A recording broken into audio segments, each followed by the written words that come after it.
오늘 교회 창립 15주년을 이렇게 기념하면서 함께 하나님 앞에 예배 드린 것을 참으로 감격스럽고 또 감사를 드립니다.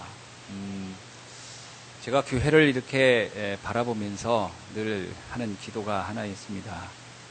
그것은 무슨 기도냐면 또 하나의 교회가 아니고 단 하나의 교회의 응답을 꼭 받아야 되겠다, 이런 생각을 하고 있습니다. 오늘날 교회는 굉장히 많지요. 가는 곳곳마다 교회를 만날 수가 있는데 자칫 잘못하면 이 교회가 도리어 복음을 막을 수 있겠다, 이런 생각을 많이 합니다. 자칫하면 교회가 사람들에게 공회처럼 느껴질 수도 있거든요. 그래서 또 하나의 교회가 되어서 사람들에게 장애를 주고 틀린 생각을 갖다 주는 교회가 돼서는 안 되겠다. 오직 하나의 교회를 유일한 교회의 응답을 받아야 되겠다, 이런 생각을 하고 있습니다. 그러는 중에 오늘 우리가 이렇게 하나님께 예배를 드리게 되고요, 또 여러분이 이렇게 자리에 함께 한 것을 진심으로 환영하고 감사를 드립니다. 우리가 이 자리에 오게 된 것이 우연히 이렇게 또 온 것처럼 느껴질 수도 있고, 또 그냥 의무감으로 왔다 생각할 수도 있고, 또 누군가의 부탁으로 올 수도 있지만, 그것은 보여지는 사실이 그런 겁니다. 진실은 다른 데 있습니다. 진실은 하나님이 우리의 발걸음을 인도했다라는 겁니다. 잠언 16장 9절에 이런 말씀이 있습니다. 사람이 마음으로 자기의 길을 계획할지라도 그 걸음을 인도하시는 이는 여호와시니라. 우리는 우연이라는 말을 자주 하지만 하나님의 입장에서 보면 세상에 우연은 존재하지 않습니다. 다 필연을 전제하고 있습니다. 하나님이 오늘 이 자리에 여러분을 부르신데도 필연적인 이유가 분명히 있을 줄로 믿습니다. 제가 어느 날 어떤 글을 보다가 이렇구나, 이렇게 깨달은 게 하나 있어요. 우리가 흔히 보는 벌 있잖아요. 이 벌이 여러분 어떻습니까? 벌을 보면 반갑나요? 아니면 좀 귀찮나요? 또 이 벌이 이렇게 날아다니면 대수롭지 않게 여기잖아요. 어떤 유명한 천재학자가 그런 말을 했어요. 만약에 저 벌이 지구상에서 사라진다면 반드시 더 이상 가루바지는 없을 것이다. 아시죠? 이렇게 벌들이 옮겨 다니면서 이렇게 해주는 거, 수정시켜주는 거, 그건 없을 것이다. 만약에 가루바지가 없다면 더 이상 이 땅에 식물도 없을 것이다. 그리고 식물이 없어진다면 더 이상 동물도 없을 것이다. 그리고 동물이 없어지면 사람도 없어질 것이다. 그러면서 이 학자가 통계를 계산을 했어요. 만약에 지구상의 벌이 다 사라지면 인간은 4년 만에 종말을 맞이할 것이다. 전멸할 것이다. 이렇게 계산했습니다. 그 학자가 누구냐?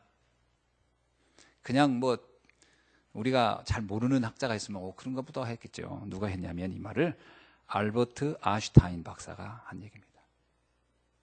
그래서 아인슈타인이 말하기를 저 벌이 날아다니는 것은 우리가 생존할 수 있다는 것을 말하는 것이다. 굉장한 얘기죠. 그래서 여러분 벌 보거든 반가워하세요. 야, 내가 날아다녀서 다행이다. 내가 살 수 있다는 거구나. 내 주변에 벌이 하나도 없어지면 조심해야 돼요. 그리고 4년을 계산해 봐야 돼요. 그만큼 이 땅에 날아가는 벌 한 마리도 우리들이 무심히 볼 수 있지만 정확한 하나님의 계획을 가지고 있는 겁니다. 옛날에 우리나라 사람들은 이제 바닷가에 있는 저 갯벌이 필요 없다고 생각하고 그거 다 메꿔가지고 육지로 쓰려고 막 했잖아요. 근데 많은 생태학자들이 개포를 연구하다가 이거야말로 어마어마한 기능이 있다라고 하면서 더 이상 개포를 막아서는 큰일 난다 이렇게 하고 있죠. 그게 왜지요? 그 개포리에 갖는 기능이 엄청납니다. 뭐 우리가 만들어낸 모든 쓰레기 이런 걸 전부 다 거기서 정화를 하는 거죠. 그것뿐만 아닙니다. 바다에서 일어나고 있는 수많은 태풍과 바람 이런 것들을 다 여기서 많이 이렇게 조절을 하는 겁니다. 미국에 허리케인이 그렇게 많이 일어나잖아요. 그 수많은 사람이 죽죠. 그 허리케인이 일어나게 된 이유가 학자들이 밝혀냈어요. 왜 그런 줄 아세요? 뉴욕시를 만들었기 때문에 그렇다. 뉴욕시가 원래는 그가 개포리예요. 그걸 전부 다 흙으로 메꾸고 도시를 건설한 이후에 미국에 허리케인이 계속 일어나고 있는 것이다. 그러니까 우리가 생각할 때는 별게 아닌 것 이렇게 생각하는 것이 굉장한 의미를 가지고 있는 겁니다. 자, 그렇다면 저와 여러분이 오늘 이 자리에 있는 거 굉장한 의미가 있을까요? 없을까요? 아니, 그 벌 한 마리에 대한 개념을 아까 설명을 드렸는데 하물며 만물의 영장인 나라는 사람에 대한 계획이 어마어마하게 있겠어요? 없겠어요? 표정이 뭐 별로 이렇게 와닿는 느낌이 아닙니까? 오늘 아주 중요한 영적인 답을 얻는 그런 귀한 날이 되기를 축원합니다. 그렇다면 오늘 이 자리에 하나님이 우리를 부르신 이유가 분명히 있겠고, 오늘 이 자리를 통해서 내 인생의 가장 중요한 답을 얻기를 하나님은 원하고 계시고, 그 답을 얻는 순간 여러분의 인생은 어마어마한 변화와 영향력을 미치는 삶으로 바뀔 것으로 확신합니다. 자, 오늘 이야기는 두 사람의 이야기가 나오죠. 이 두 사람은 형제입니다. 형제인데 어떤 형제냐? 쌍둥이에요. 단 몇 초 차이로 형과 아우가 이렇게 결정됐어요. 에서는 형이고 야곱은 동생이에요. 두 사람은 한 집에서 태어났습니다. 어떤 집이냐? 이삭이라는 아버지, 리브가라는 어머니, 믿음이 아주 좋은 집안에서 태어났어요. 그리고 이삭은 한 해 농사를 져도 100년을 먹고 살 만큼 경제적으로 넉넉한 가정에서 태어났어요. 이게 이 에서와 야곱의 삶입니다. 근데 이 두 사람이 태어났는데 삶은 전혀 달랐어요. 어마어마하게 다르게 살다가 갔습니다. 그 차이를, 왜 그런 일이 일어났는지를 우리가 한번 살펴보려고 합니다. 먼저 에서를 좀 살펴볼 필요가 있어요. 에서는 몇 초 차이로 형이 된 사람이에요. 그리고 그가 장남이에요. 이 집안은 아주 화목한 가정입니다. 왜냐? 이삭이 리브가를 너무 사랑했고요. 그래서 그때 당시에 여러 결혼을 하는 게 자연스러운 시대인데 리브가 이후에는 결혼을 안 했어요. 그러니까 이 이삭이 얼마나 리브가를 사랑하고 위했는지 알 수가 있죠. 또 하나, 이 리브가가요, 결혼을 하자마자 아이를 낳은 게 아니고 한참 후에 아이를 낳았어요. 노년에 아이를 낳았어요. 그게 바로 이삭과 야곱이에요. 그 얼마나 그 애지중지하면서 키웠겠어요. 그 애기들을. 두 아이가 쌍둥이고 아들인데 얼마나 이뻐했겠어요. 근데 이 두 아들의 삶은 전혀 달랐다.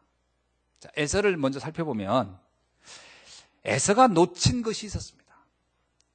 에서가 뭘 놓쳤냐? 첫째는 인생의 근본적인 문제가 뭔지, 인간의 근본 문제에 관해서 에서는 관심이 없었어요. 이게 에서의 가장 큰 실수였습니다. 아니, 가장 큰 문제였어요. 에서의 삶을 보면 그는 굉장히 눈에 보이는 육신적인 것을 놓고 살아가는 사람이었어요. 성경에 보면 에서의 삶을 이렇게 표현합니다.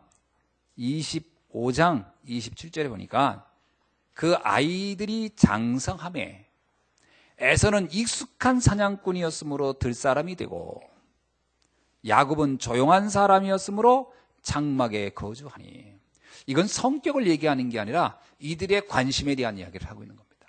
에서는 익숙한 사냥꾼이에요. 여러분, 사냥꾼이라는 단어를 어디서 많이 들어보았어요? 니무롯. 그는 용감한 사냥꾼이었다. 근데 그 사냥꾼이란 말이 뭐죠? 사냥꾼이라는 얘기예요. 아주 야망가, 야심가 이런 뜻을 가지고 있습니다.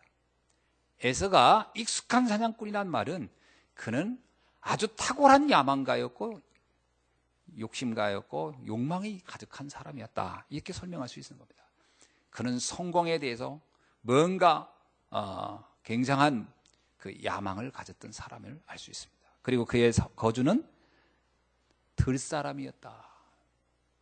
밖에서 거침없이 자기 마음대로 사는 사람이에요. 들사람이란 말이 이해되죠? 야생, 관리되어 있지 않은 사람이란 뜻입니다. 자기 마음대로 사는 사람, 아주 자유로운 영혼을 가진 사람, 이렇게 표현할 수도 있겠죠. 그 얘기는 반대 표현이 뭐죠? 하나님을 의식하지 않는 사람이란 뜻입니다. 하나님에 대해서 전혀 관심 없는 사람. 이게 에서의 인생이에요. 에서는 야망가이며 하나님을 안다는 것이 거치장스럽게 여긴 사람. 관심 없어요, 하나님. 이게 에서의 인생이었습니다. 반대로 야곱은 어땠죠? 조용한 사람. 조용함이란 말은 다른 말, 묵상의 사람이라. 그는 영적인 데 관심이 많은 사람. 그리고 그는 장막에 거주하니. 거주도 달라요. 어떻게 다 집안에서 잘할 것 같은데. 그러니까 그러면 뭐 이 에서는 맨날 바깥에서 텐트 치고 잤단 말이냐, 이 말이 절대 아닙니다. 그렇게 이해하면 안 돼요. 그의 관심에 대한 이야기, 그의 인생관에 대한 이야기를 성경은 그렇게 쓰고 있는 겁니다. 자, 에서의 인생관을 한편으로 딱 볼 수 있는 게 뭐였냐면, 어느 날 그가 많이 허기졌죠. 배고팠는데, 사냥하다가 배고팠어요. 그리고 집에 왔는데, 동생이 말합니다. 형, 장자의 명분을 내게 파십시오. 그 대신 내가 형이 좋아하는 떡과 이 팥죽을 드리겠습니다. 그랬더니 에서가 두 말도 하지 않고, 그래, 좋다, 바꾸자. 바꿔버렸어요. 도대체 장자의 명분이 뭘까요? 많은 사람들이 오해를 하더라고요. 장자의 명분은 유산 상속권 이런 게 아닙니다. 장자의 명분이란 말은 뭐냐면 초태생이라는 얘기예요. 초태생. 처음에 난 아들에 대한 권리예요. 그게 뭐지요? 장자의 명분에는 두 가지의 영적인 뜻이 있습니다. 하나는 뭐냐면 하나님께 드려진 사람이란 뜻이에요. 하나님께 드려진 사람. 출애굽기 13장 12절에 이런 말씀이 있어요. 너는 태에서 처음 난 모든 것은 내게 있는 것과, 너는 태에서 처음 난 모든 것과 내게 있는 가축의 태에서 처음 난 것을 다 구별하여 여호와께 드리라. 숫것은 여호와의 것이니라. 그러면 이 받아들이는 것은 뭐예요? 하나님의 것이라는 얘기예요. 여기에서 나온 게 뭔지 아시죠? 여러분, 우리가 그 직장 취직해서 이렇게 월급을 받으면 보통 어떻게 하죠? 모두 하나님께 드렸던 그게 여기에서 기인한 겁니다. 첫 번째 것은 하나님의 것이라는 거. 그러면 에서가 딱 태어났어요. 그러면 이삭과 리브가가 무슨 말을 했겠어요? 너는 하나님의 사람이다. 이렇게 얘기했겠죠. 이제 네가 하나님의 영광을 돌리고 하나님의 말씀을 따라 살아야 할 사람이야. 그랬더니 이 에서는 그 말이 싫은 거예요. 아이, 나 귀찮아. 내가 왜 하나님 의식하고 살아야 돼? 아이, 난 들에서 마음껏 내 마음대로. 이제 이게 거의 불신자의 인생관이잖아요. 하나님 전혀 관심 없이 살겠다. 이게 에서의 인생이었습니다. 근데 그 장자의 명분이라는 게 너무 귀찮은 거라. 먼저 태어났다는 이유로. 그 몇 초 사이에. 이게 내한테 너무 짜증나. 그러던 어느 날 동생이, 형, 그건 나이가 달라. 그래, 가져가라. 영적인 데 관심이 없었다라는 거예요. 왜 영적인 데 관심이 없었을까요? 에서는 인간의 문제에 대해서, 인간의 근원적 문제에 관해서 전혀 감을 잡지 못했어요. 불신자들이 열심히 살면 다 되는 줄 알아요. 그렇습니까? 우리가 열심히만 살면 다 되나요? 착하고 바르게만 살면 되든가요? 열심히 돈 벌면 되든가요? 그게 착각이거든요. 하나님, 그거 뭐, 그 신앙, 뭐, 그거 뭐 있으나 마나, 그냥. 신앙생활 하는 것도 귀찮고, 뭐, 그것도 뭔가 불편한 것 같고, 이럴 수도 있거든요. 이게 바로 에서의 인생이었습니다. 그 에서는 그 장자의 명분을 줬다고 하는 것은 그만큼 그가 영적으로 무감각했다라는 얘기죠. 두 번째 장자의 명분의 뜻이 있었어요. 또 하나는 뭐냐면 출애굽기 13장 13절입니다. 너의 아들 중에 처음 난 모든 자는 대속할지니라. 이게 무슨 얘기죠? 대속. 대표성이에요. 장자는 가문을 대표하고 가정을 대표하고 모든 사람을 대표해서 그들을 살리는 역할이 있는 거예요. 이 예서는 생각했어요. 내가 왜 집안을 대표해야 돼? 내가 왜 집안 사람을 왜 살려먹여야 되고 내가 왜 이들을 의무를 가지고 내가 뭐 있어? 난 이렇게 살고 싶어. 내가 굳이 이거에 대해서 난 책임지고 싶지 않아. 이게 에서의 생각이에요. 어떻습니까? 그럴 수 있잖아요. 내게 주어진 어떤 역할 이런 게 다 귀찮아. 난 나 혼자 그냥 자유롭게 살고 싶어. 난 이 모든 게 다 귀찮아. 이럴 수 있겠죠. 에서는 자기가 대표성을 가지고 해야 된다는 것에 대해서 싫어했어요. 그런데 야곱은 달랐어요. 내가 살리는 자의 삶을 살고 싶고 돕는 자의 삶을 살고 싶고 이 가문과 가정을 살리는 대표자가 되고 싶고 그 마음이 이 야곱에게는 있었어요. 내가 하나님을 의식하고 하나님을 바라보며 나는 뭔가 이 땅에 가치 있는 인생을 나만을 위해 살지 않고 에서는 결과적으로 말하면 자기만을 위한 삶이거든요. 나 중심. 창세기 3장 그대로예요. 오로지 나만을 위해서. 그리고 6장 그대로예요. 오직 물질만을 위해서. 11장 그대로 나의 성공만을 위해서. 그게 에서에게 깊이 각인되어 있는 것이었어요. 근데 야곱의 인품은 그렇게 훌륭하지 않습니다. 그죠? 야곱이 뭐 이렇게 훌륭하고 인격적이냐 그렇지 않아요. 근데 희한하게 야곱에겐 뭐가 있었냐면 하나님이 필요하다라는 게 있었어요. 하나님이 내겐 필요하다. 또 나는 살리는 자의 삶이 돼야 되겠다. 여러분 이게 아주 중요한 차이입니다. 이게 에서와 야곱이 이 장자의 명분이라는 거 하나 놓고도 이렇게 달라질 수 있었다. 사람들은 그러더라고. 이거 해석을 잘못하니까 장자의 명분은 우리나라의 전통적인 해석으로 해석하면 야곱이 뭔가 유산을 노리고 아닙니다. 야곱은 장자의 명분을 받았다고 해서 돈 한 푼, 땡전 한 푼 받은 적이 없어요. 야곱은 거기에 관심이 있었던 게 아닙니다. 여러분 생각해보세요. 이삭이 굉장히 재력이 많은 사람인데 아버지로부터 돈을 유산으로 받은 게 있었나요? 하나도 없어요. 그렇잖아요. 형 때문에 도망가가지고 나중에 자기가 20년을 고생해서 자기가 고생해서 재산을 모아서 왔을 뿐이지 아버지 재산이 자기에게 온 적은 하나도 없어요. 그러니까 이건 장자의 명분은 처음부터 끝까지 영적인 의미를 담고 있었던 거예요. 근데 그 영적인 부분이기 때문에 에서는 관심이 없었어요. 영적인 부분이었기 때문에 야곱은 관심이 있었어. 요게 차이입니다. 여러분은 어디에 관심이 있습니까? 나를 점검해 봐야 돼요. 나는 어디에 관심이 있지? 뭐 그렇다고 해서 뭐 야곱이 뭐 굶고 살았나요? 그게 아니잖아요. 자,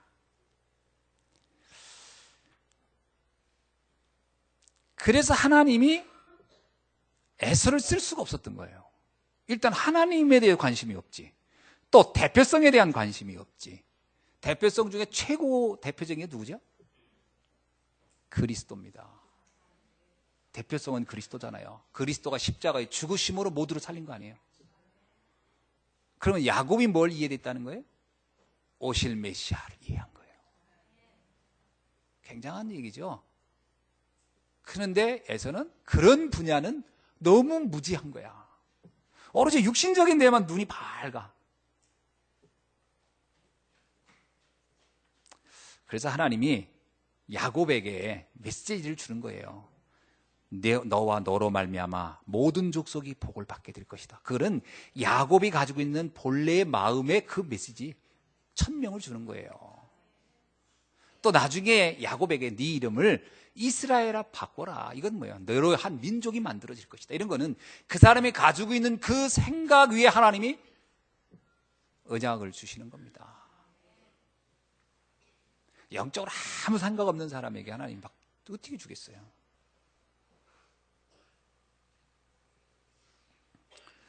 에서는 처음부터 끝까지 하나님과 상관없이 살았던 사람입니다. 자, 근데 이렇게 오로지 모든 걸 육신적으로 보니까 해석도 육신적으로 할까요, 안 할까요? 육신적으로 해요. 가만히 보니까 에서가, 아니, 나는 저게 별스럽지 않다고 여겼는데 저 동생 야곱은 자꾸 그걸 탐내네. 장자의 명부도 탐내지, 아버지한테 가가지고 장자의 축복을 받으려고 하지. 어느 날 딱 들에 갔다 오니까 동생이 모든 축복을 딱 가르쳤다는 거야. 해석을 어떻게 했을까요? 아, 그건 뭐 영적인 거에 나 관심 없어. 이래야 될 텐데, 저거 뭔가 이게 야망이 있는 거 아니야? 여러분, 자기 수준대로 판단한 거거든요. 다 자기 수준대로. 여기에서 에서의 오해가 시작됩니다. 영적 문제가 돌발하죠. 에서가 영적 문제가 확 덮친다. 그러니까 뭐냐? 동생을 죽여버려야 되겠다. 생각이 그렇게 확 가버린 거예요. 동생 죽여야 되겠다. 어떻게 나옵니까? 성경 보세요. 창세기 20장 41절에 뭐라고 나오죠? 내가 내 아우 야곱을 죽이리라. 죽이야 할 이유가 없어요, 별로. 근데 죽이고 싶은 거예요. 이렇게 영적 문제 때문에 이렇게 복수심에 불탔던 사람이 또 있죠? 대표적인 사람이 사울입니다. 사울 한번 보세요. 다윗을 왜 죽입니까? 나라를 구한 사람이고 자기 사위인데. 근데 영적 문제가 돌발하면 이게 감당이 안 되는 거예요. 여러분, 영적 문제 이해돼요? 영적 문제. 에서의 영적 문제가 생긴 거예요. 그 사람이 또 욱해가지고 그럴 수는 있어요. 근데 성경을 보니까 에서는 20년을 이 복수를 준비했습니다. 이건 보통 영적 문제가 아니에요. 우리가 세상을 살다 보면 이런 일들이 너무 많아요. 아니, 개념이 없다고 그러지. 도대체 왜 저런 일을 할까? 아니, 도대체 이성적으로 판단하고 상식적으로 봐도 이해 안 되는 짓을 하는 사람들이 너무 많아요. 그걸 뭐 어떻게 해석할까요? 그게 영적 문제입니다. 영적인 세계에 병이 와버린 거예요. 그래서 모든 판단이 틀려버리는 거예요. 에서가 거기에 빠져버린 거예요. 에서는 돈도 법니다. 나중에 보세요. 에서가 자기 동생 야곱이 뇌물을 이렇게 재물을 주니까 나 필요 없다. 나는 너보다 많이 있어. 이렇게. 그만큼 성공한 거예요. 또 400명의 군인을 이끌 정도니까 세력도 얻은 거예요. 그런데 그의 인생은 오로지 뭐를 위해서 사는 거예요? 동생을 죽이려는 복수로. 그럼 에서의 인생이 뭐예요? 죽이기 위해 살았던 거예요. 그럼 그 인생이 죽은 인생의 산 인생이에요? 죽어있는 인생이에요. 에서의 인생은 암흑인 거예요. 그에겐 자기 인생이라는 게 없는 거예요. 오로지 누군가를 복수하려는 목적 하나로 살았으니까요. 제가 지난번에 한 작년이죠. 작년에 교회에 있는데 어떤 젊은이가 왔어요. 모자를 푹 뒤집어 쓰고 왔더라고요. 그랬더니 여기 목사님 좀 만나러 왔다고 그러더라고요. 그래서 내가 인상을 딱 보니까 너무 인상이 안 좋아요. 모자를 딱 썼는데 모자 요 챙 사이로 나를 딱 쳐다보는데 이렇게 보는 게 아니라 이러고 딱 지켜보는 게 소름이 쫙 끼치더라고. 그러고 보니까 모자도 꽉 썼는데 딱 뒤를 보니까 머리카락이 하나도 없어요. 완전히 싹 밀고 모자를 쓰고 온 거예요. 그리고 뒤에 백을 하나 딱 메고 왔더라고요. 운동화 신고. 근데 보니까 깨끗해요. 노숙자가 아니에요. 보니까 노숙자는 벌써 외모가 이렇게 좀, 근데 이 사람은 빈틈이 없어요. 그런데 평범하지는 않아. 소름이 착 끼치더라고. 이런 사람이 왜 나를 찾아왔을까? 과정은 여러 가지 있습니다. 나를 오게 된 이유는 오래전에 어떤 중국 교포가 저희 집사람을 만나가지고 복음을 들은 적이 있는데 그 사람이 바로 이 사람의 부인의 친구인 거예요. 친구라기보다는 뭐 어떤 관계가 있어요. 이 사람이 감옥에서 추록한 거예요. 10몇 년 만에 살인죄로 복역하다가. 그래서 모범수로 나왔는데 나를 찾아온 거예요. 어떻게 찾아왔냐? 우연히 이제 어떤 얘기를 하다가 집사람 얘기를 했고 그 사람이 천안의 예수한교회 사모님인데 당신이 무슨 일을 하든지 한번 꼭 만나고 가라. 이렇게 이분이 찾아온 거예요. 그러니까 이제 내가 있으니까 이제 나를 만난 거죠.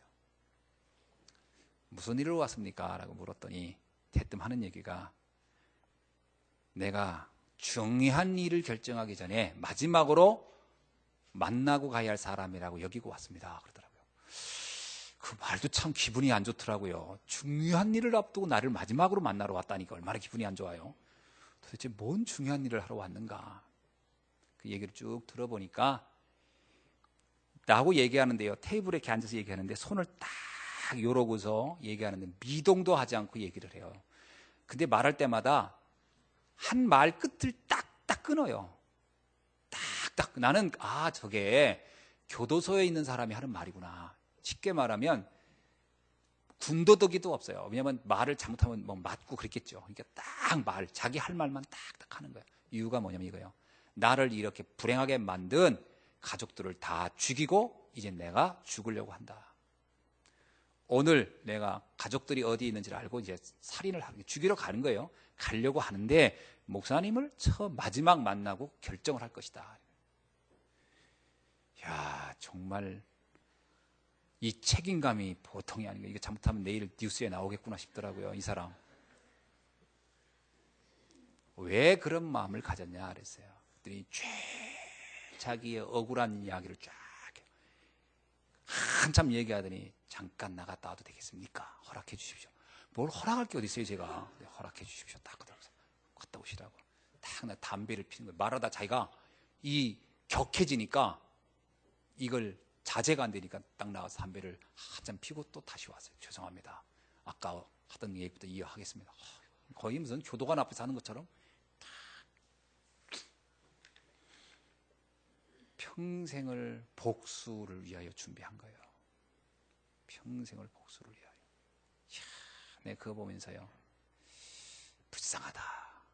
이 인생에 아무것도 없구나. 그래서 제가 그때 복음을 말해줬어요. 내 말을 잘 들어라. 그러면서 한 얘기예요. 너를 이렇게 불행하게 만든 거는 너희 가족이 아니다. 그거는 보여지는 것뿐이다. 본질은 다른 데 있다. 그러면서 하나님을 떠난 인간이 왜 이렇게 살 수밖에 없는지, 그 문제가 왜 너에게 왔는지, 너의 인생이 왜 이렇게 비참하게 됐는지, 그 모든 원인은 사단에게 있는 것이다. 성경을 쫙 펴준. 눈동자가요, 그 성경을 막 이렇게 하는 거예요. 나중에 하나님의 자녀가 되는 순간 이 저주와 운명에서 난 벗어나는 것이다. 이 시간 나를 따라 영접하겠냐 했더니 입술이요 떨리는 거예요. 네, 그러더라고요. 영접다. 그때 내가 손을 탁 잡았어요. 영접하는 순간 확신이 온 거예요. 이제 됐다. 형제님, 당신은 하나님의 자녀요. 이제는 당신의 인생이 새로운 시작이 될 겁니다. 그때 눈물을 뚝뚝 흘리더라고요. 딱 일어나서 제가 어떻게 했어요? 탁 껴안아주고, 그리고 어깨를 딱, 내 어깨에 대고 계속 우는 거예요. 마지막 저한테 한 말이 있어요. 목사님, 오늘 이후에 저의 인생은 달라질 겁니다. 저는 오늘 이 모든 내 안에 복수심을 내려놓고 갑니다. 참, 전 너무 감사했어요. 근데 그날 집에 와서 그랬어요. 집사람한테, 여보 나 밥 줘. 난 밥 먹을 자격이 있어. 나는 오늘 내가 한 사람을 살리고 한 가정을 살렸다. 진짜 내가 했다기보다는 하나님이 하셨다. 나를 통해. 그게 얼마나 감사하냐. 그날 이후에요, 그렇게 뭐 가정을 뭐 내가 데려가기도 위치가 장소가 어디고 어디 산다는 거, 그쪽에서 그런 비참한 일이 일어났다는 소식을 지금 한 번도 못 들었으니까 그런 일은 끝난 거죠. 여러분, 영적 문제 이해 되십니까? 이게 이 에서에게 영적 문제가 온 거예요. 그러니까 이 에서는 자기도 왜 이렇게 내가 분노하는지, 내가 왜 이렇게 격동하는지 자기도 모르는 거예요. 이유도 없어요. 그러나 죽이고 싶은 거예요. 20년간을 그렇게 칼을 간 겁니다. 영적인 문제를 알지 못하는 사람의 비극입니다. 오늘날 신문을 보면 매일 불행한 일들이 계속 들려와요. 그 원인이 어디 있느냐? 그 사람이 인격에 문제 있습니까? 아니에요. 그가 자기 자신도 통제할 수 없는 영적 문제가 와 있는 거예요. 흑암이 그를 붙잡은 거예요. 그래서 그런 인생이 계속 일어나는 거예요. 여러분, 그게 이해 안 되면 사람 이해 못하는 겁니다.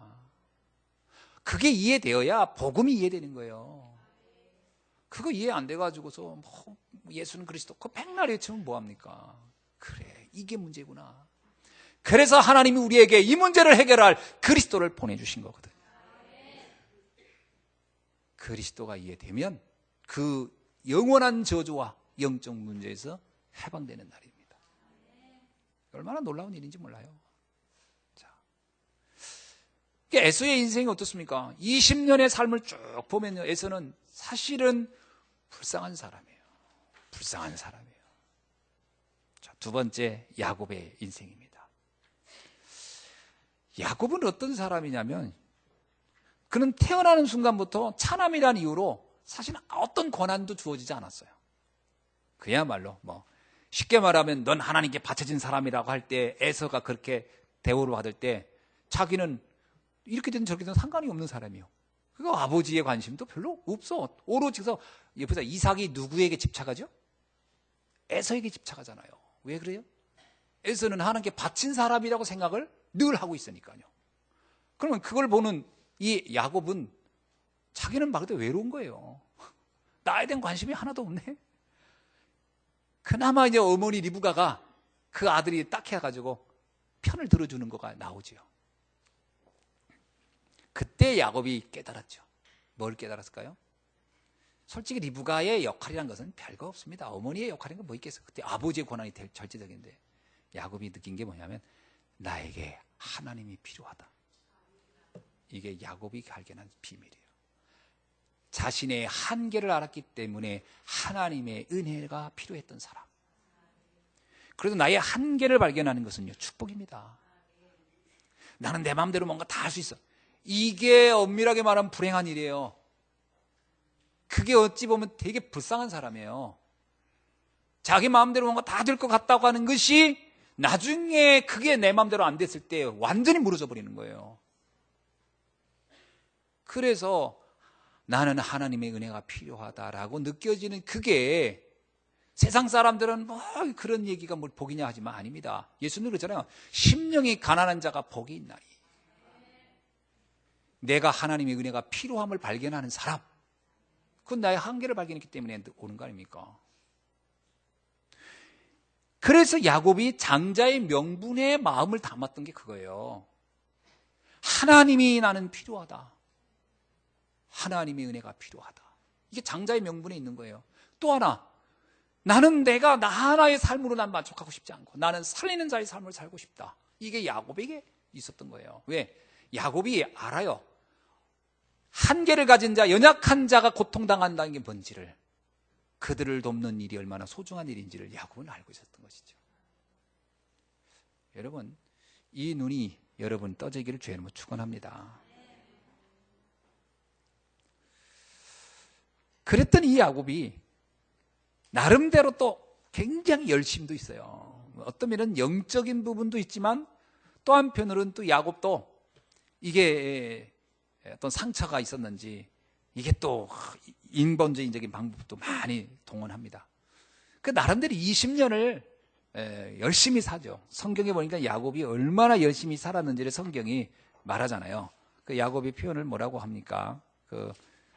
자기가 그 라반 삼촌한테 말할 때 보면 31장 40절이니까 내가 낮에는 더위와 밤에는 추위를 무릅쓰고 눈 붙일 겨를도 없이 지냈나이다. 열심히 산 사람이에요. 그런데 이렇게 열심히 살았던 야곱이 형 에서를 만나는 사건을 겪으면서 정신이 번쩍 든 거예요. 내가 지난 20년을 그렇게 나름대로 또 열심히 사는 것 가지고도 안 되는구나.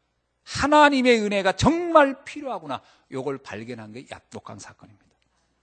엄밀하게 말하면요, 야곱이 차남으로 태어난 거, 그리고 형 에서부터 20년간을 막 해결되지 않은 문제를 가지고 있었던 것이 엄밀하게 말하면 야곱에겐 축복의 기회였습니다. 자, 여러분 인생에 지금 해결이 안 되는 게 있습니까? 저는 이게 왜 해결이 안 되는지 몰라요 하는 게 있습니까? 그걸 잘 보세요. 그게 무엇을 발견할 기회인가? 하나님의 은혜를 체험할 기회입니다. 하나님의 능력 속으로 들어갈 기회라니까요. 진짜 여러분이 언약만 제대로 붙잡으면 그 문제가 축복으로 바뀌어버립니다. 이게 발견이 안 되는 거예요. 왜? 내 오래된 내 이 각인된 거, 여전히 인본주의적인 방법, 세상의 방법대로 살아야 된다는 생각이 너무 각인돼 있으니까 이게 깨달아지지가 않는 거예요.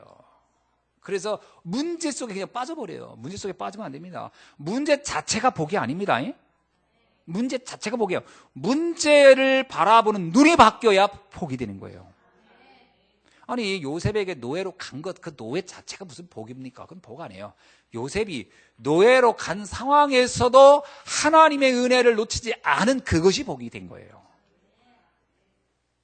지금 여러분에게 문제가 올 때 그 문제는 사실은 사단이 우리를 공격하고 사단이 주는 거 아닙니까? 에사라는 사람이 영적 문제가 와가지고 야곱을 죽이려 한다면 그거는 하나님이 준 게 아니에요. 그거는 그야말로 전적으로 말하면 사단에 의해서 만들어지는 문제예요. 그러나 야곱이 그 문제를 어떻게 봐요? 문제로 여기지 않고 그걸 기획으로 하나님을 붙잡는 시간표로 잡아버린 거예요.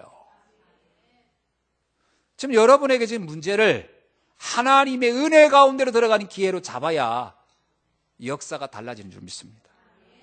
자칫 잘못하면요, 자꾸 사람의 방법으로 이걸 어떻게 좋게 만들어 볼까? 그러면 해결도 안 되지만 엄청 피곤해요. 그리고 시달려요. 그리고 시달리는 정도가 아니에요. 실망감으로 상처가 말도 못해요. 나중엔 좌절해버려요. 이게 안 되네. 사람이라는 게 정성을 쏟아서 안 될 때 오는 상처가 더 큰 거예요. 에이, 이판사판 냅둬. 해서 그러면 어차피 내가 공도 안 들였으니까, 공 들인 것도 없으니까 받을 상처도 별로 많지 않거든요. 근데 이 공 들였는데 해결이 안 돼 보여. 어때요? 억울하지. 억울하지. 그래서 상처받는 거예요. 그래서 상처 안 받으려면 냅두세요. 뭘 그걸 해결하려고 그렇게 지성 드립니까? 결국 안 될 건데. 그럼 상처만 받고 말 건데. 하나님을 붙잡으셔야 돼요. 은혜 속으로 들어가야 돼요. 이 말을 야곱은 알아들었고 에서는 이게 뭔 말인지 전혀 몰랐다는 거죠. 여러분, 그때 야곱에게는 하나님의 모든 약속이 회복이 되었습니다. 야복강에서의 베델의 언약이 회복되는 순간이죠. 그러니까 이 야곱이라고 하는 사람이 사실은 이 에서의 사건은 야곱의 인생에 굉장히 중요한 의미를 갖다 준 사건이 됐어요. 특별히 유일성의 비밀이 발견하는 순간이 바로 이 야복강입니다.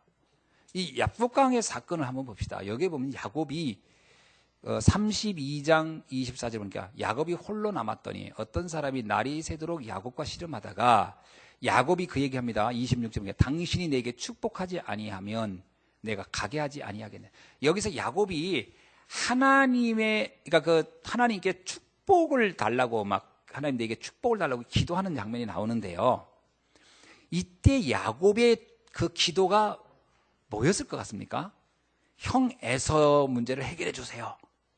처음엔 내가 볼 때 이렇게 시작했을지 몰라요. 형이 나를 죽이려고 하니까 형이 나를 죽이지 않게 해주세요. 이렇게 기도했는지 몰라요. 근데 기도하는 중에 야곱의 기도가 바뀌기 시작한 겁니다. 어떻게 바뀌었을까요? 야곱이 막 기도하는데 하나님은 야곱에게 그래 네 형이 너를 죽이지 않게 할게 이렇게 말을 안 해요. 신기하게도 하나님의 응답은 이렇게 나와요. 네 이름이 뭐냐? 야곱입니다 했더니 이제 야곱이라 하지 말고 이스라엘이라 해라. 아니 지금 야곱의 기도와 하나님의 응답은 전혀 달라요. 잘 보세요. 야곱은 어떤 면에서 나 좀 좀 도와주세요. 내 인생 문제 지금 답답한 문제 해결해 주세요 했는데 하나님 뭐냐면 야곱에게 네 이름이 뭐냐? 야곱의 뜻이 뭔지 아시죠? 발꿈치를 붙잡고 나온 사람이란 뜻이에요.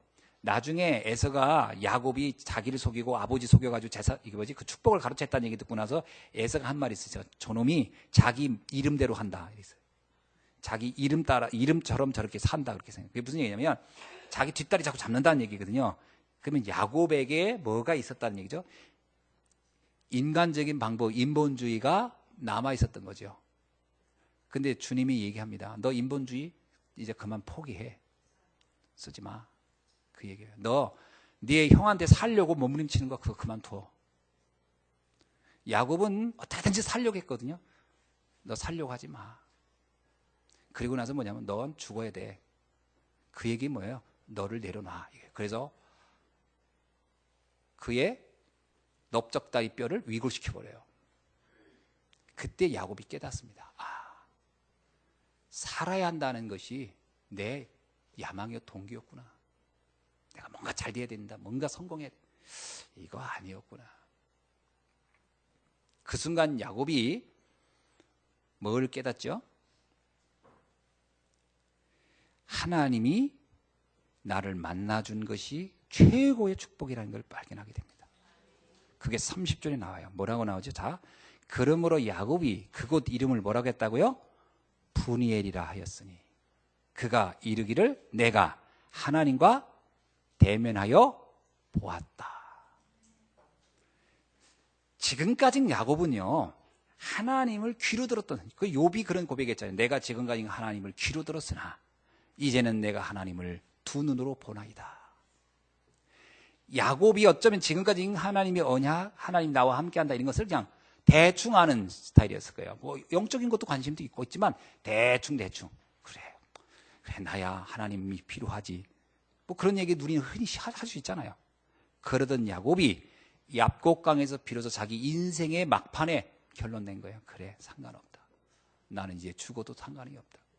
내가 하나님을 만났으므로 나는 죽어도 상관이 없다. 이게 야곱이 발견한 굉장히 중요한 축복입니다. 이런 발견이 여러분 누구에게서 보통 나오죠? 다니엘도 그랬잖아요. 다니엘이 나는 하나님이 능력이 있어서 나를 살릴 수도 있겠지만 설사 나를 살리지 않는다 할지라도 난 상관치 않겠다. 그게 뭘 얘기하는 거죠? 생명의 아까움이 없어졌다는 얘기입니까? 그게 아니에요. 하나님의 능력, 하나님의 만남이 내 생명보다 귀하다는 것을 알았다는 거예요. 야곱이 이때 비로소 처음엔 육신의 문제를 해결하려고 그렇게 기도하던 그가 눈치를 챈 거예요. 영안이 열렸어요. 하나님을 만난 것으로 나는 족하다. 나는 여기서 내가 죽어도 여한이 없다. 이렇게 된 겁니다. 그걸 또 한 사람이 누구죠? 에스더. 에스더가 뭐라고 합니까? 난 죽으면 죽으리라. 이 말이 뭐예요? 죽게 되면 죽을 겁니다. 이러고 간 거예요. 에스더가 갈 때 살 거라고 생각한 거예요? 죽을 거라고 간 거예요? 여러분 잘 읽어보세요. 에스더가 살 거라고 하고 왕을 만나러 갔습니까? 죽을 거라고 여기고 갔습니까? 죽을 거라고 여기고 간 거예요. 나는 죽을 것이다. 오늘 내가 마지막 죽는 순간에도 나는 복음 전하고 또 이 민족을 살리고 난 죽을 것이다. 그러고 간 거예요. 살겠다고 간 게 아니에요. 그럼 왜 갔죠? 나는 죽어도 상관이 없다라고 느낀 거예요. 우리나라에 처음 복음을 전했던 토마스 목사님, 어쩌다 보니까 위험에 처해졌고 죽은 거냐? 아니에요. 그렇지 않습니다. 죽어도 상관없다 하고 간 거예요. 그때 우리나라의 상황이 안 좋은 걸 알고도 온 거예요. 이해됩니까? 이게 야곱이 얍곡강에서 발견한 비밀이에요. 여러분이 정말 인생에 이 답이 나와야 그 다음에 인생의 전환점이 생기는 겁니다. 이 답 나오기 전까지는요, 계속 어떤 문제 앞에서 늘 그 문제와의 씨름을 평생 하게 돼요. 하나님과의 영적 씨름에서 결론을 내야지, 안 그러면 문제와 평생 씨름하다 가게 된다. 야곱은 하나님과 씨름에서 결론을 냈기 때문에 인생 씨름은 더 이상 할 필요가 없어진 거예요. 이 말이 깨달아지길 바랍니다. 이 말이 탁 와닿지 않고 가슴에 박히지 않으면 삶은 계속 시달릴 것입니다. 이거는 제가 목사님 어떻게 악담을 합니까? 악담이 아니라 삶의 원리가 그런 거예요. 삶의 원리가. 그 원리를 제가 어떻게 설명할 수밖에 없잖아요. 결론 내야 돼요. 유일성의 언약의 결론 내야 유일성의 응답이 오는 겁니다. 야곱이 33장 보세요. 이제 형을 만나러 갑니다. 허벅지 관절이 위걸렸죠. 금방 고쳐집니까? 아니에요. 여기 보니까 라헬과 함께 간 걸 보니까 라헬이 부축해 준 것 같기도 하고, 또 이왕에 죽을 때 부인하고 제일 사랑하는 부인하고 같이 죽겠다 이런 심정인지도 몰라요. 그래서 세 대로 나눕니다. 자녀들은 그 라헬과 그 레하라가는 그 몸종 그 사늘에게 두 여종에게 맡겨요. 내 자녀들 마지막까지 돌봐달라 이렇게 하고, 그 다음에 이제 또 첫째 부인 별로 안 좋아했던 부인은 이제 두 번째 보냅니다. 그리고 마지막 가장 사랑했던 부인을 이제 마지막에 같이 동행합니다. 이때 야곱은 자기가 살 거라고 여기고 간 게 아니에요. 예를 들면 야복강에서의 응답을 받았더니 하나님이 이제 넌 살려줄게. 그래서 아이고 이제 살겠구나. 그리고 내가 이삭을 형 만나러 가야지. 그러고 간 게 아니고 이 만남이 나의 마지막일 수도 있겠다. 그리고 간 겁니다. 마지막이다. 그러나 피할 수 없는 길이고 이것이 나는 상관없다. 이제 그 전날까지만 해도 살려고 몸부림쳤던 야곱이 이날은 살려는 데 가려고 관심이 없어요. 그냥 하나님께 나를 던져버려요. 주께서 하시는 대로 나의 인생을 맡기겠나이다. 그리고 가는 겁니다. 그래서 보세요. 3절에 보세요. 자기는 그들 앞에 나아가되, 이제 왜 그들 앞에 나갔어요? 전에는 제일 뒤에 숨어 있었어요. 야곱이. 알죠? 야곱강에서 기도할 때는 제일 뒤에 숨어 있었던 야곱인데 이젠 제일 앞에 나섭니다. 왜죠? 내가 죽음으로 내 가족들은 살릴 수 있다는 생각을 했을 거예요. 그 야곱이 뭐였어요? 여러분, 장자의 명분이 뭐예요? 대표성이잖아요. 내가 죽음으로 저들을 살릴 것이다. 그리고 나간 거예요. 앞서 나갔어. 그런데 어떤 일이 일어났죠? 앞서 나가서 7번 땅에 굽히며 그 형 에서에게 갔어요. 이건 살려달라는 얘기가 아니었습니다. 그거는 이 야곱이, 제가 볼 때는 야곱이 깨달았을 거예요. 형이 20년간을 나를 놓고 복수하려고 살았다? 형의 인생이 얼마나 비참했는가, 형의 인생이 얼마나 불쌍한가를 그때 본 거예요. 그 형에게 너무 미안한 마음이 든 거겠죠. 7번 절을 합니다. 그리고 나가요. 근데 신기한 일이 났어요. 자, 4절 한번 읽어봅시다. 시작. 에서가 달려와서 그를 맞이하여 안고 목을 어긋맞추어 그와 입맞추고 서로 우니라. 통곡을 해요.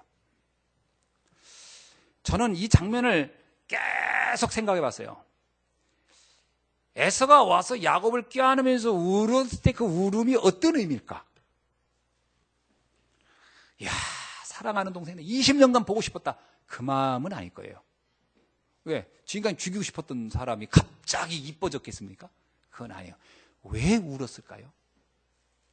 나는 기가 막힌 응답, 이거였구나. 에서가 야곱을 보는 순간 깨달았어요. 내 인생 20년이 보여진 거예요. 내가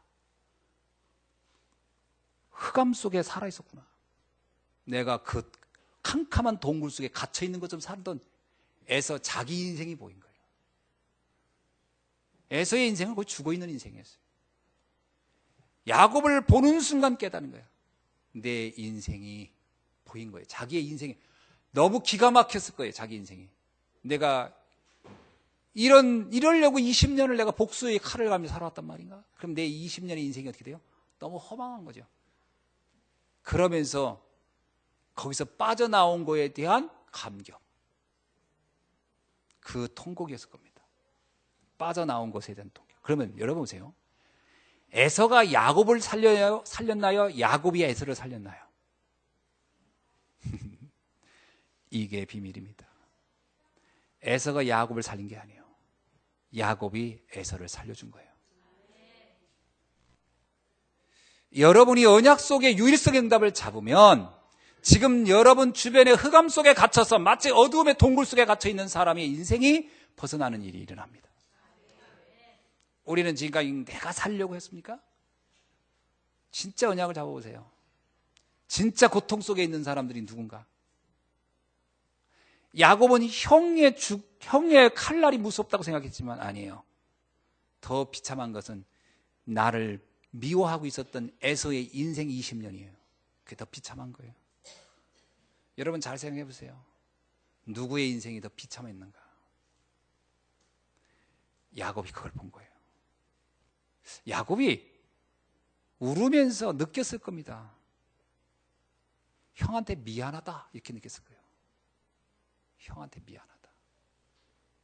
형이 그 문제로, 그 영적 문제로 이렇게 20년을 시달릴 줄은 내가 몰랐다. 야곱이 거기서 살아난 것이 고마워서 울었을 것 같습니까? 저는 그렇게 생각하지 않아요. 이미 어차피 이제 목숨은 내려놓은 사람인데 뭐 살아났다고 아이고 살았네, 큰 감사하네, 내가 드디어 죽을 줄 알았는 사람, 이런 낮은 수준이 아니에요. 그 형에게 미안하다 이런 느낌이었을 거라는 거죠. 여러분 복음의 능력 살리는 겁니다. 장자의 명분을 받았던 그 장자의 명분의 비밀이 고스란히 다 회복되는 사건이에요. 말씀 성취 현장이죠. 그죠? 말씀 성취. 장자의 뭔가요? 하나님을 필요한 사람. 또 뭐예요? 가문과 가정을 살리는 대표자. 형을 살렸잖아요. 장자의 명분의 메시지가 그대로 성취되는 현장이었다. 여러분 오늘 이 말씀을 한번 주의 깊게 보면서요, 여러분의 인생에 내가 누군가, 여러분이 바로 이 시대의 야곱입니다. 아멘. 이 시대의 야곱이 여러분인 거예요. 이 시대의 예서 같은 내 주변의 많은 사람들 어떻게 할 것인가? 이 언약을 여러분 굳게 붙잡길 주의 이름으로 축원합니다. 정말 그리스도 아는 날로부터 여러분은 대사가 된 거예요. 오늘 말씀을 맺습니다. 하나님의 유일한 계획은 나에게 있다. 하나님은 야곱이라 하지 말고 이스라엘이라 하라. 여러분의 인생에 더 이상 과거의 어떤 인본주의, 지난날에 각인됐던 것, 뿌리내렸던 것, 체질된 거기에서 완전히 이제는 벗어나서 이스라엘이라 하리라. 하나님 앞에 하나님을 감동시킬 수 있는 사람, 하나님의 절대적 계획 속에 들어간 사람임을 여러분이 굳게 붙잡길 주의 이름으로 축원합니다. 이제 더 이상 세상의 것 붙잡고 막 안달복달하는 수준이 아니라는 거예요. 아무도 할 수 없는 일을 할 수 있는 사람, 그게 바로 여러분입니다. 세상 누구도 이 문제는 해결 못해요. 여러분 그렇게 영적 문제에 시달려서 20년 동안을 복수 속에 있는 그 사람을 바꿀 수 있는 사람이 이 세상 그 누구도 없어요. 오직 언약 가진 여러분만 할 수 있는 줄로 믿습니다. 그게 하나님이 이 시대에 우리를 야곱으로 부르신 거예요. 이게 하나님의 절대적 계획을 가지는 사람. 이건 어떤 금은보화를 가지고도 해결할 수 없는 거잖아요. 이 축복을 여러분이 다시 한번 굳게 붙잡고, 이런 언약을 붙잡은 우리 성도들, 그 성도들이 모여있는 우리 교회, 그래서 이 교회가 있으므로 이 시대의 어둠이 몰아나고 여러분이 있으므로 여러분의 가정과 가문이 바뀌어지는 역사가 일어나기를 주의 이름으로 축원합니다. 기도하겠습니다. 하나님 감사합니다. 오늘 주신 말씀을 다시 한번 깊이 우리가 언약으로 붙잡고 시대 살리는 주역으로 살아가게 하시고 이 시대의 야곱의 축복을 누리게 하옵소서. 그리스도 되신 예수님의 이름으로 기도하옵나이다. 아멘.